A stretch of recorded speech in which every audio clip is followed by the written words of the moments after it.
Hello, good morning to everyone. आज हम लोग लाइफ प्रोसेस के अगले टॉपिक ट्रांसपोर्टेशन के बारे में पढ़ेंगे। ट्रांसपोर्टेशन के बारे में हम लोगों ने पीछे पढ़ा था प्लांट ट्रांसपोर्टेशन में। प्लांट ट्रांसपोर्टेशन में हम लोगों ने देखा कि जाइलम और फ्लोएम जो है प्लांट के अंदर ट्रांसपोर्टेशन का फंक्शन परफॉर्म करने का काम करते हैं। अब हम लोग एनिमल्स के अंदर ट्रांसपोर्टेशन को देखेंगे, है ना। तो एनिमल्स के अंदर ट्रांसपोर्टेशन सिस्टम जो है उसी को सर्कुलेटरी सिस्टम भी कहा जाता है, सर्कुलेटरी सिस्टम। और अगर ह्यूमन की बात करें या वेल डेवलप्ड क्रिएचर्स की बात करें, बर्ड्स है, मैमल्स है, रेप्टाइल्स है, तो उसके अंदर जो है ट्रांसपोर्टेशन के लिए एक pumping machine, heart, blood, lymph, है ना, और वेसल्स पाए जाते हैं। तो वेसल्स में आर्टरी, वेन और कैपिलरी होते हैं, ठीक है। ये सर्कुलेटरी सिस्टम है। तो यहाँ पर हम लोग देखें वेल डेवलप्ड क्रिएचर्स के सर्कुलेटरी सिस्टम के बारे में। ऐसे देखें तो आपके अर्थ पर जो है दो तरह के सर्कुलेटरी सिस्टम पाए जाते हैं, ओपन सर्कुलेटरी सिस्टम और closed circulatory system. Open circulatory systems जो है लोअर कैटेगरी के ऑर्गेनिज्म जैसे आर्थ्रोपोडा है, एनिलिडा है, इन सारे ग्रुप्स में जो है ओपन सर्कुलेटरी सिस्टम पाए जाते हैं। ओपन सर्कुलेटरी सिस्टम में क्या है, ब्लड वेसल्स जो होते हैं वो एब्सेंट होते हैं, है ना। तो ये जो फ्लूइड है, बॉडी फ्लूइड है, उनका ब्लड है, तो वो कहाँ फ्लो करेगा। तो बॉडी फ्लूइड जो है वो फ्लो करता है कहाँ, बॉडी कैविटी के अंदर। बॉडी का जो सीलोम होता है, बॉडी कैविटी होता है ना, जिसके अंदर सारे इंटरनल ऑर्गन्स प्रेजेंट होते हैं, वो बॉडी कैविटी को ही हीमोसील कहा जाता है यहाँ। और इसके फ्लूइड को, है ना, ब्लड को क्या कहते हैं, हीमोलिम्फ कहा जाता है। यहाँ पर पिगमेंट्स, बहुत सारे क्रिएचर्स में तो पिगमेंट एब्सेंट होते हैं, है ना। जैसे हमारे में हीमोग्लोबिन है, हीमोग्लोबिन इसमें नहीं होता है। लेकिन इसके अलावा कुछ क्रिएचर्स में पिगमेंट्स पाए जाते हैं, जैसे हीमोसाइनिन है। ये कि पिगमेंट जो है ब्लड को ब्लू कलर प्रोवाइड करता है। तो वो पिगमेंट प्रेजेंट अगर होंगे तो हमारे में तो पिगमेंट कहाँ होते हैं, आरबीसी में, है ना। आरबीसी रखता है पिगमेंट को, और यहाँ जो है पिगमेंट को प्लाज्मा कैरी करने का काम करते हैं, ठीक है। तो हम लोगों को पढ़ना है अपने सर्कुलेटरी सिस्टम के बारे में। सबसे पहला एक क्वेश्चन दिख रहा है आपको, व्हाई नीड सर्कुलेटरी सिस्टम। आखिर हम लोगों को सर्कुलेटरी सिस्टम की रिक्वायरमेंट है ही क्यों।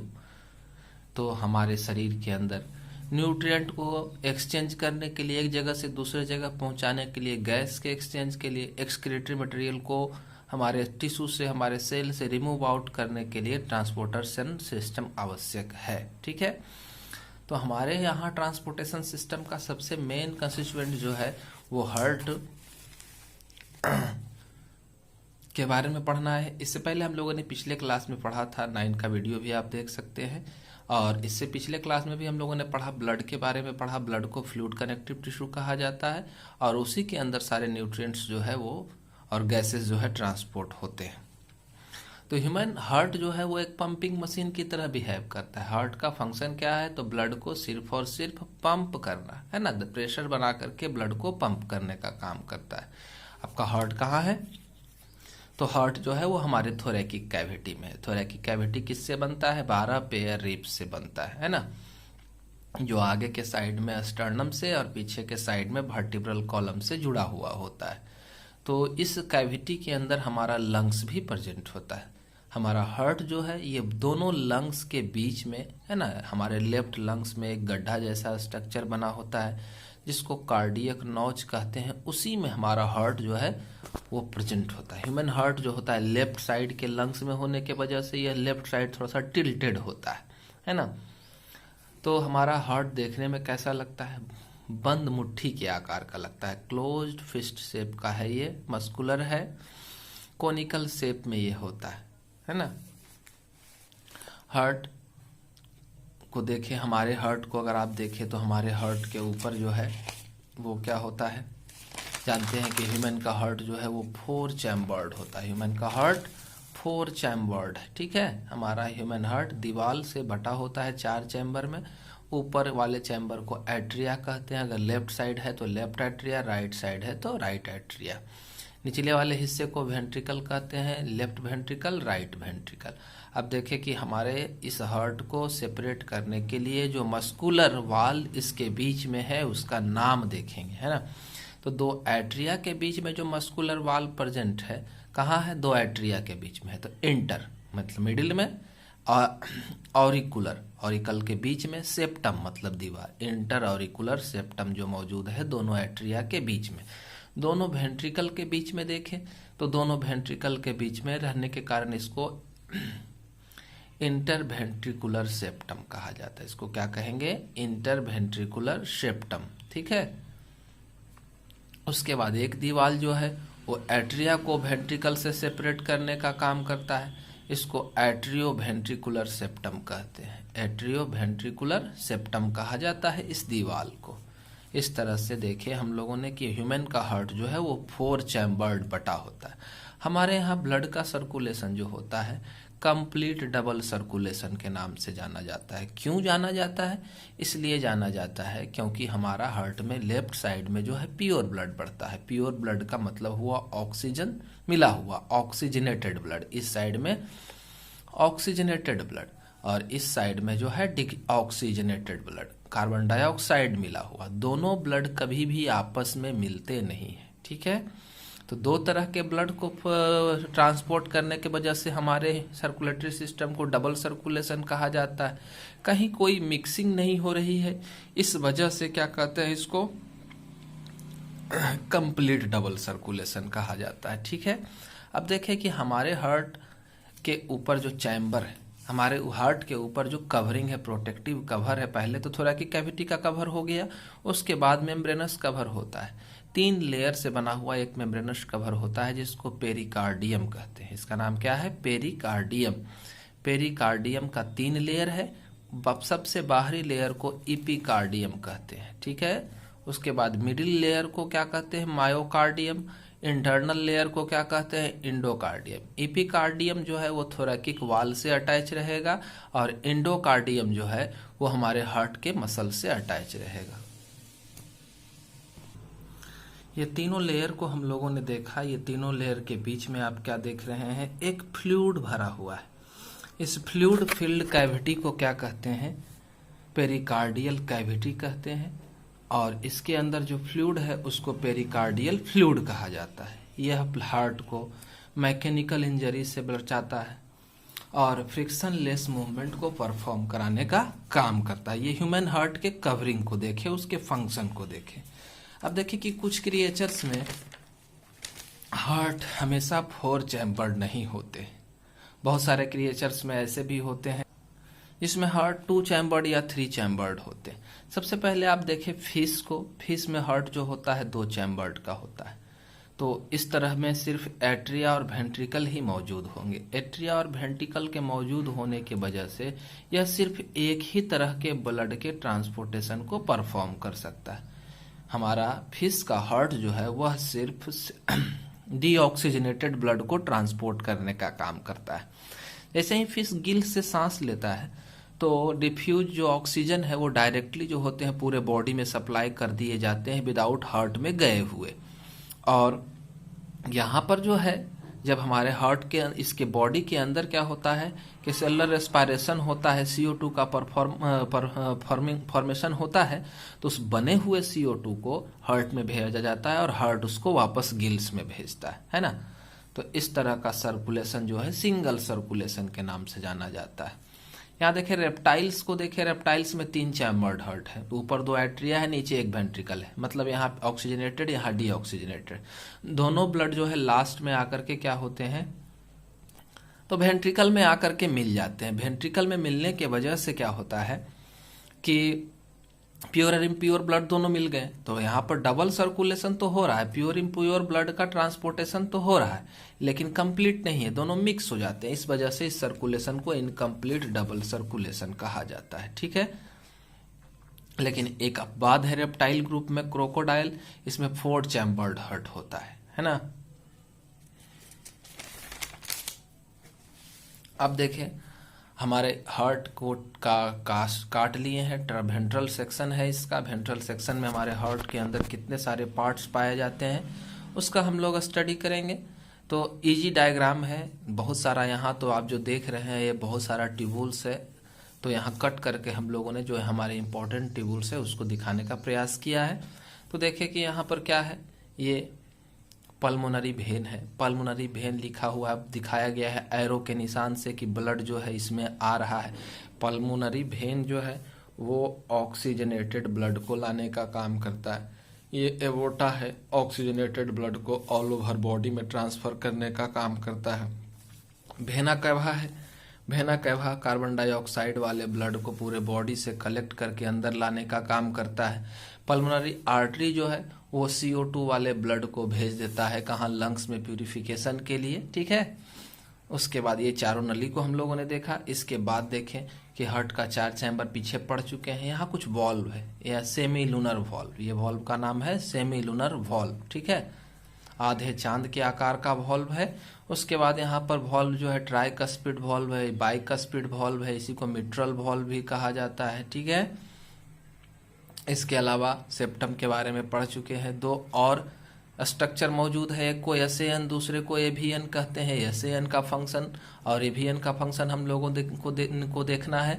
तो एसएन एवीएन जो है वो नोडल टिश्यू से बना हुआ स्ट्रक्चर है। नोडल टिश्यू जो है वो क्या है, nodal tissue electrical impulse create करता है यहाँ पर हार्ट में, है ना। हमारे एसएन को पेस मेकर भी कहा जाता है, हार्ट के राइदम को मेंटेन करने का भी ये काम करता है, ठीक है। आगे हम लोग ह्यूमन हार्ट का स्ट्रक्चर को देखें किस तरह से होता है। ड्रॉ करने की बात होगी, सबसे आसान स्ट्रक्चर है, इसको ड्रॉ करेंगे। और भी देख रहे हैं कि हार्ट के अंदर ब्लड का जो फ्लो है यूनिडायरेक्शनल है, ऊपर से नीचे तो आएगा लेकिन नीचे से ऊपर जाना असंभव है। किस लिए? यूनिडायरेक्शनल ब्लड के फ्लो को बनाने का काम कौन करता है? तो हमारे हार्ट के अंदर जो मौजूद वॉल्व होते हैं वो हमारे हार्ट में ब्लड के फ्लो को यूनिडायरेक्शनल बनाए रखते हैं। अब आप इस चार्ट को समझें, है ना, ये दिया गया है किसके लिए? तो ब्लड सर्कुलेशन पाथवे है ह्यूमन का, ठीक है। तो ब्लड सर्कुलेशन कैसे कैसे होता है? हमारे बॉडी में 2 तरह का सर्कुलेशन पाया जाता है, पल्मोनरी सर्कुलेशन और सिस्टेमिक सर्कुलेशन। तो पल्मोनरी सर्कुलेशन को आपको समझना है तो हार्ट से लेकर के, है ना, लंग्स तक और लंग्स से वापस हार्ट तक। जैसे हार्ट से लंग्स तक इम्प्योर ब्लड जो है कहाँ पहुंचा? लंग्स में। लंग्स से वापस प्योर ब्लड जो है वो कहाँ पहुंच रहा है? हार्ट में। तो इतना दूर का सर्कुलेशन को बॉडी के दूसरे हिस्से के सर्कुलेशन से कोई भी लेना देना नहीं होता है। तो इस तरह के सर्कुलेशन को पल्मोनरी सर्कुलेशन कहते हैं। उसके बाद सिस्टेमिक सर्कुलेशन में आता है हार्ट से ऑल बॉडी में देख रहे हैं कि ब्लड सर्कुलेट हो रहा है, और ऑल बॉडी से वापस कहाँ ब्लड जा रहा है? देख रहे हैं, है ना, ऑल बॉडी से वापस ब्लड कहाँ जा रहा है? हार्ट में जा रहा है। तो इतने सर्कुलेशन को क्या कहा जाता है? सिस्टेमिक सर्कुलेशन कहा जाता है। डायग्राम को एक बार बढ़िया से देखें, इस तरह से देखें।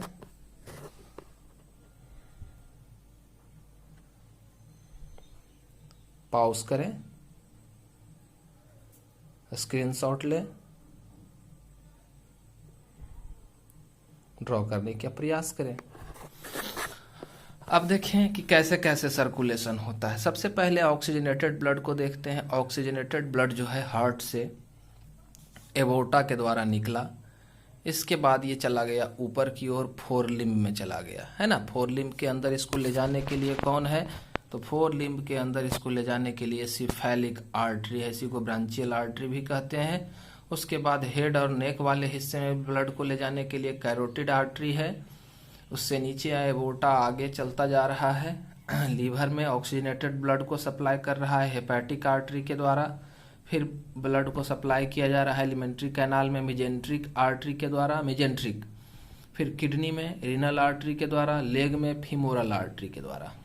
अब देखें कि सभी के अंदर सेलुलर रेस्पायरेशन कंप्लीट हुआ, CO2 का फॉर्मेशन हुआ। ये CO2 वाले ब्लड जो हैं, CO2 वाले ब्लड वो निकलते जा रहे हैं, बढ़ते जा रहे हैं। किडनी से भी ब्लड निकला CO2 वाला, है ना, किसके द्वारा? रीनल वेन के द्वारा। इससे निकला फीमोरल वेन के द्वारा, सब में नाम यहाँ लिख देना है, फीमोरल वेन, है ना, रीनल वेन। उसके बाद एलिमेंट्री कैनाल जो है डायरेक्टली यहाँ ओपन नहीं हो रहा है, एलिमेंट्री कैनाल अपने ब्लड को ट्रांसफर कर रहा है लीवर में डिटॉक्सिफिकेशन के लिए, और लीवर जो है वो इसको ट्रांसफर कर रहा है हेपेटिक वेन के द्वारा। तो एलिमेंट्री कैनाल से जो ब्लड जाता है कहाँ? लीवर में, उस सिस्टम को कहा जाता है हेपेटिक पोर्टल वेन। इसको क्या कहते हैं? हेपेटिक पोर्टल वेन, ठीक है। अब लीवर से जो निकला हेपेटिक वेन के द्वारा सारा ब्लड जो है इंटर कर जाएगा इसमें। अब ऊपर से हेड और नेक से आया हुआ कैरोटिड वेन के द्वारा आया हुआ ब्लड, फोर लिम्ब से सिफाइलिक वेन के द्वारा आया हुआ ब्लड सब पहुंच रहा है वेना कैवा के द्वारा कहाँ, हमारे हार्ट के लेफ्ट साइड में, और फिर लेफ्ट साइड इसको पंप करेगा कहाँ, लंग्स में। तो इस तरह से हमारे बॉडी के अंदर सर्कुलेशन का प्रोसेस कंप्लीट होता है। ठीक है, इस तरह से हमारे बॉडी के अंदर सर्कुलेशन का प्रोसेस कंप्लीट होता है। हम लोगों ने देखा अपने बॉडी के अंदर पूरे सर्कुलेटरी सिस्टम को किस तरह से सर्कुलेशन होता है। ठीक है, यहां देखें पल्मोनरी सर्कुलेशन, इसको नोट कर ले। अब देखें सबसे पहले हम दोनों जो हमारा अथी था, नोडल टिश्यू था, है ना, एसएन और एवीएन, इसको देखते हैं डिटेल में। तो एसएन और एवीएन, पहले एसएन को देखते हैं। एसएन जो है वो देख रहे हैं कि दो बंडल में बदल रहा है, लेफ्ट बंडल और राइट बंडल, है ना। तो दोनों बंडल जो है वो धागों से बना होता है। इस बंडल को क्या कहते हैं, बंडल ऑफ हिस कहते हैं। और इसमें से ढेर सारे धागे आपको दिखाई दे रहे हैं, ढेर सारा थ्रेड दिखाई दे रहा है, इसको पुरकिंजे फाइबर कहते हैं। ये दोनों एट्रिया में फैला हुआ होता है। पुरकिंजे फाइबर का फंक्शन क्या है, तो इलेक्ट्रिकल इम्पल्स क्रिएट करना। इलेक्ट्रिकल इम्पल्स के वजह से साइमल्टेनियसली बोथ एट्रिया कॉन्ट्रैक्ट हो जाएगा। अगर हमारे बंडल एसएन नोड के अंदर इलेक्ट्रिकल इम्पल्स आएगा तो एसएन नोड के अंदर आए हुए इलेक्ट्रिकल इम्पल्स के वजह से बोथ एट्रिया जो है वो इलेक्ट्रीफाइड हो जाएगा। करंट आएगा इसमें, करंट के वजह से हमारा हार्ट मसल्स कॉन्ट्रैक्ट हो जाएगा, है ना। दोनों हमारा एट्रिया क्या हो गया, कॉन्ट्रैक्ट हो गया। तो एट्रिया के कॉन्ट्रैक्शन को कहा जाता है ना, एट्रियल कॉन्ट्रैक्शन, एट्रियल सिस्टोल। ठीक है, तो ये कॉन्ट्रैक्ट हो जाएगा। उसके बाद देखिए एवीएन नोड को, ये भी दो बंडल में बटा है ना, लेफ्ट बंडल राइट बंडल, ये भी बना हुआ है किससे, बंडल ऑफ हिस से। और ये जो है इसके धागे पुरकिंजे फाइबर्स कहलाएंगे। ये दोनों वेंट्रिकल्स में मौजूद हैं। दोनों वेंट्रिकल के अंदर ये क्या करने का काम करेंगे, इलेक्ट्रिकल इम्पल्स क्रिएट करेंगे, जिसकी वजह से दोनों वेंट्रिकल सिकुड़ेगा, वेंट्रिकुलर सिस्टोल को क्रिएट करेगा। ठीक है, एक सिकुड़ेगा तो दूसरा कॉन्ट्रैक्ट होगा, एक कॉन्ट्रैक्ट होगा तो दूसरा डायलेट होगा, एक डायलेट होगा दूसरा कॉन्ट्रैक्ट होगा, ऐसे चलते रहता है। ऊपर वाला सिकुड़ा तो नीचे वाला फैलेगा, जैसे ये सिकुड़ा तो नीचे वाला जो है फैला हुआ है, ऊपर वाला हिस्सा सिकुड़ा हुआ है, नीचे वाला हिस्सा फैला हुआ है।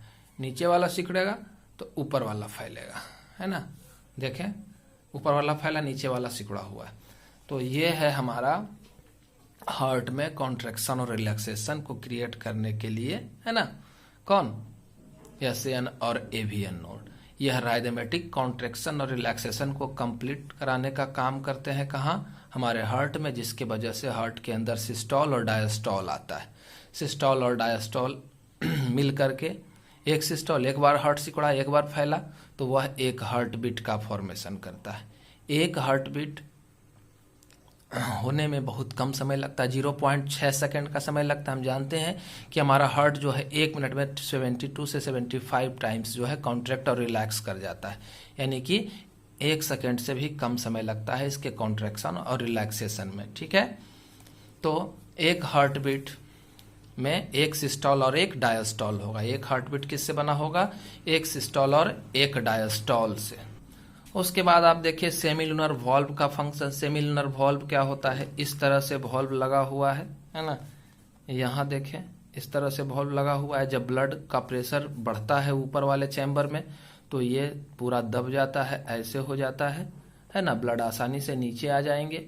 और जब ब्लड नीचे आ जाएगा और चाहेगा कि ऊपर जाना तो ये दोनों जो है इस तरह से जुड़ जाते हैं और किसी भी हालत में ओपन नहीं होते हैं, तो ब्लड को ऊपर जाने से रोक देते हैं। सेमिलुनर वॉल्व जो है ब्लड के फ्लो को यूनिडायरेक्शनल बनाए रखा। दूसरा आपका जो है वो देख रहे हैं नीचे ट्राइकस्पिड वॉल्व है और बाइकस्पिड वॉल्व है। ये ट्राइकस्पिड और बाइकस्पिड वॉल्व का फंक्शन क्या है, तो ट्राइकस्पिड वॉल्व देखिए किससे जुड़ा होता है। ट्राइकस्पिड वॉल्व जो है वो हमारे पल्मोनरी आर्टरी से जुड़े हुए होते हैं। जब इसके अंदर ब्लड पूरा भर जाएगा तो भरने के बाद ये कॉन्ट्रैक्ट अगर होगा, है ना, कॉन्ट्रैक्ट होगा एवीएन के वजह से, तो कॉन्ट्रैक्ट होगा तो ब्लड ऊपर तो जा नहीं सकता है, तो ये सारे ब्लड को पुश कर देगा कहाँ, हमारे पल्मोनरी आर्टरी में। इसमें अगर कॉन्ट्रैक्शन होगा तो ये सारे ब्लड को पुश कर देगा कहाँ, एवोर्टा में, और पूरे बॉडी में ब्लड का सप्लाई हो जाएगा। ठीक है, तो इस तरह से हम लोगों ने देखा कि हमारे वॉल्व के फंक्शन क्या है, किस तरह का फंक्शन हमारा वॉल्व करता है। ठीक है,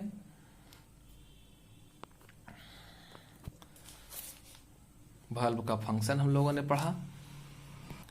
ये वाल्व ही हमारे बॉडी के अंदर क्या करते हैं, राइदमेटिक कॉन्ट्रैक्शन और रिलैक्सेशन को मेंटेन करते हैं। अगर वाल्व में किसी भी तरह की गड़बड़ी आती है तो हमारे कॉन्ट्रैक्शन और रिलैक्सेशन में गड़बड़ उत्पन्न होगा और हार्ट फेल कर जाने की संभावना है, पंपिंग बढ़िया तरीके से नहीं हो पाएगा। ठीक है, तो आपको दो वर्ड का भी सामना करना पड़ सकता है। एक वेंट्रिकुलर सिस्टोल है ना, माना वेंट्रिकल सिकुड़ा तो उसको वेंट्रिकल सिस्टोल कहेंगे, वेंट्रिकल रिलैक्स मोड में आया तो उसको वेंट्रिकुलर डायस्टोल कहा जाएगा। एट्रिया सिकुड़ा तो एट्रियल सिस्टोल, एट्रिया अगर रिलैक्स मोड में आए तो उसको एट्रियल डायस्टोल कहा जाता है। ठीक है, अब देखें कि ब्लड प्रेशर किसको कहते हैं। तो हार्ट के फैलने एक पल्स रेट होता है और एक हार्ट बीट होता है। पल्स रेट को हम लोग यहाँ मेजर करते हैं, है ना, हाथ के इस हिस्से में, अंगूठे के बगल वाले हिस्से में, यहाँ पर है ना, जहाँ पर कटे का निशान आपको दिख रहा है उसके बगल में, और हार्ट बीट रेट को मेजर कर सकते हैं दूसरे मशीन के द्वारा। तो ब्लड प्रेशर जो है उसको मेजर करने के लिए हम लोग एक नॉर्मल वैल्यू को जानते हैं कि हमारा ब्लड के अंदर, हमारे वेसल्स के अंदर अगर ब्लड हार्ट में अगर कॉन्ट्रैक्शन होगा तो कॉन्ट्रैक्शन के वजह से जो प्रेशर बनेगा वो ज़्यादा होगा और वो लगभग से 120 mmHg के बराबर होता है। इसको सिस्टोलिक प्रेशर कहते हैं। हार्ट अगर रिलैक्स मोड में आता है तो उसके कारण जो प्रेशर होगा उसको डायस्टोलिक प्रेशर कहते हैं, वो नॉर्मली 80 mmHg के बराबर होता है। और इसको मेजर करने के लिए हम लोग स्फैग्नोमैनोमीटर का सहारा लेते हैं। स्फैग्नोमैनोमीटर के साथ साथ स्टेथोस्कोप की जरूरत पड़ती है ना। ये देखें, सबसे पहले इसके लिए क्या करते हैं, हाथों के ऊपर एक पट्टी लगाते हैं। पट्टी लगा करके इससे यहाँ पर के सारे एयर को निकाल लिया जाता है, वैक्यूम क्रिएट कर दिया जाता है, जिससे कि डायरेक्ट कांटेक्ट हो जाता है किससे, वेसल्स से। वेसल्स के प्रेशर को मेजर किया जा सकता है। अब क्या करते हैं हम लोग, तो स्टेथोस्कोप को लगाते हैं कान में और यहाँ सटाते हैं, है ना। सटाने के बाद क्या होता है कि देखते हैं कि पारा का जो कॉलम है वो ऊपर बढ़ता जा रहा है। एक खास ऊंचाई तक जाने के बाद पारा का कॉलम एक आवाज करता है, कट, है ना, उसको हम लोग कान से सुनते हैं स्टेथोस्कोप के द्वारा। तो उस समय हम लोग इसके रीडिंग को नोट करते हैं और फिर नीचे फॉल करते हुए सेकंड के कुछ ही हिस्से में ये कुछ देर के लिए यहाँ रुकता है, या जिस जगह पर रुके निचले हिस्से में तो वहाँ पर भी एक हल्की सी साउंड होती है, उसको हम लोग नोट करते हैं। तो इस तरह से हम लोग ब्लड प्रेशर को बताते हैं। ठीक है, तो ये सिस्टोलिक और डायस्टोलिक प्रेशर के बताने का तरीका है। अब है कि कभी कभी ब्लड प्रेशर आज के समय में हम लोग देखते हैं हाई बीपी है, उसको ब्लड प्रेशर की बीमारी है, तो ये कहलाता है हाइपरटेंशन या हाई बीपी। इसमें ब्लड का प्रेशर जो है 100 mm 150 से लेकर के 90 150/90 mmHg के आसपास पहुंच जाता है या उससे ज़्यादा हो जाता है। हाई बीपी का कारण क्या हो सकता है, ओवर ईटिंग, मोटापा, फिजिकल इमोशन या स्ट्रेस, तनाव में है, कोलेस्ट्रॉल से संबंध, ज़्यादा भोजन को साइलेंट किलर कहा जाता है, धीरे धीरे हमारे हार्ट को कमजोर करते जाता है और हार्ट फेल होने की संभावना बढ़ जाती है। वाल्व खत्म हो जाता है, डैमेज हो जाता है। हार्ट अटैक में क्या होता है कि हमारे किसी भी हम जानते हैं कि हमारे हार्ट के अंदर ब्लड को सप्लाई करने के लिए नॉर्मली उसको भी तो रेस्पिरेशन करना है, तो कोरोनरी आर्टरी जो है वहाँ ब्लड को सप्लाई करता है हार्ट में और वो रप्चर कर जाता है, उस कंडीशन को हार्ट अटैक कहते हैं। हाइपोटेंशन, ब्लड का प्रेशर क्या हो जाएगा, लो हो जाएगा, 100 है ना, 10 होना चाहिए था, 100 या 100 से नीचे बाई 50 mmHg के बराबर चला जाता है। तो इसमें क्या होता है, डायलेशन ब्लड वेसल्स की वजह से ऐसा होता है, हमारा रप्चर हो गया ब्लड वेसल्स कोई, और फिर क्या हो सकता है, एक्सेस ब्लड लॉस बॉडी से कहीं हो गया, हमारे पंपिंग मशीन फेल्योर कर जाते हैं, इस कंडीशन में आदमी का डेथ हो सकता है। ठीक है, इसके बाद हमारा एक और टिश्यू है जिसको लिम्फ टिश्यू कहा जाता है। ये हमारा हार्ट का पूरा टॉपिक हो गया है ना। हार्ट में जहाँ संबंधित समस्या है आप लिख करके भेज सकते हैं, अलग से कोई और समस्या होगी तो बात कर सकते हैं। अगला दूसरा फ्लूइड कनेक्टिव टिश्यू है, लिम्फ है ना। यह इसको टिश्यू फ्लूइड भी कहा जाता है क्योंकि टिश्यू के द्वारा सिक्रेट्स होता है, इसमें कोई भी कलर्स नहीं होते, पिगमेंट नहीं होने की वजह से कलरलेस होता है और एक अलग से सिस्टम में बहता है जिसको लिम्फेटिक सिस्टम कहा जाता है। इस लिम्फेटिक सिस्टम के कंपोनेंट्स जो है लिम्फ वेसल्स, मोटी मोटी नलियाँ, और फिर लिम्फ कैपिलरी, पतली पतली नलियाँ जो लिम्फ वेसल से निकलती है। लिम्फ नोड दिख रहा है आपको, है ना, और इस लिम्फ के नोड के अंदर एक खास सेल होते हैं, लिम्फोसाइट्स होते हैं। लिम्फोसाइट एंटीबॉडी का निर्माण करता है जो हमारे शरीर में इम्यूनिटी बढ़ाने का काम करता है। इसके अलावा ये जो फ्लूइड है इसका फंक्शन क्या है, तो हमारे बॉडी के अंदर कुछ हार्मोन का ट्रांसपोर्टेशन, फैट का ट्रांसपोर्टेशन, है ना, फैट को कहाँ से, इंटेस्टाइन से लेकर के वेनस ब्लड तक पहुँचाने का काम ये करता है। ठीक है, तो ये हमारा एक ट्रांसपोर्ट सिस्टम भी है हमारा लिम्फ, ये सारा फंक्शन को परफॉर्म करने का काम करता है। इससे ज़्यादा क्वेश्चन नहीं पूछा जाता है, इतना ही आपको याद रखना है। धन्यवाद। नेक्स्ट वीडियो पाने के लिए हम चैनल को सब्सक्राइब करें, लाइक करें, शेयर करें, है ना, जिससे कि लगातार आपको वीडियो मिलता रहे। हर चैप्टर का वीडियो आपको यहाँ अवेलेबल होगा, समझने में कोई समस्या नहीं, इजी लैंग्वेज का प्रयोग किया जाता है। धन्यवाद।